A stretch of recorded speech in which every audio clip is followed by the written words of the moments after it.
یہاں پہ قادیانیوں کی بات کی آپ نے، میں آپ سے ایک سوال پوچھنا چاہتا ہوں، قادیانی اس قرآن کو مانتے ہیں؟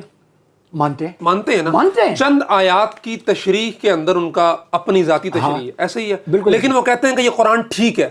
یہی کہتے ہیں، یہی قرآن نازل ہوا تھا، یہی نازل ہوا، رسول اللہ صلی اللہ علیہ وسلم پہ جبریل امین یہی قرآن لے کے آئے تھے، اللہ نے یہی بھیجا تھا، قادیانی یہی کہتے ہیں، ہم تک یہی پہنچا ہے، یہی کہتے ہیں۔ تو کیا آپ قادیانیوں کے ساتھ قرآن میں ترجمے مشترکہ ہو سکتے ہیں؟ نہیں، وہ تو منکرین ختم نبوت ہیں، نہیں ہو سکتے نا، نہیں ہو سکتے۔ تو میں آپ سے یہ سوال پوچھتا ہوں کہ جو اس قرآن کوئی نہیں مانتا کہ یہ وہ قرآن ہے ہی نہیں جو جبریل امین رسول اللہ صلی اللہ علیہ وسلم پہ لے کے آئے تھے، اور یہ قرآن اب تک جو یہ نہیں مانتا، اس کا فیصلہ کہاں سے ہوتا ہے؟ ان کے اپنے ساری چیزیں بنیادی عقائد کی کتابوں، بنیادی عقائد میں ہے، سارا کچھ ہے ان کے ابھی کے پچھلے ایک سال کے بیانات کو اٹھا کے دیکھ رہے، جس میں وہ کراچی میں وہ بندہ کہتا ہے کہ ہم نے اصل نسخہ دریافت کر لیا، لندن کے ہم نے اس سے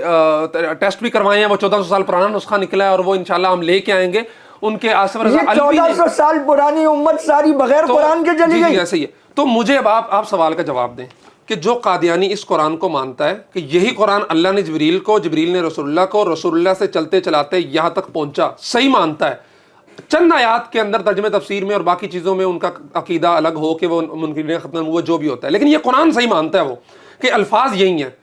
ان کے ساتھ اب ترجمہ نہیں کر سکتے، نہیں کر سکتے، تو پھر آپ اس کے ساتھ کیسے کر سکتے ہیں جو کہتے ہیں یہ قرآن ہی صحیح نہیں ہے؟ اللہ اکبر۔ اس سے بڑی اور بدبختی کیا ہوگی آپ کے لیے کہ آپ ایک مسلمان ہیں، خود کو سنی بھی کہتے ہیں، خود کو رسول اللہ صلی اللہ علیہ وسلم حتیٰ کہ بعض علماء نام لیوا بھی ہیں۔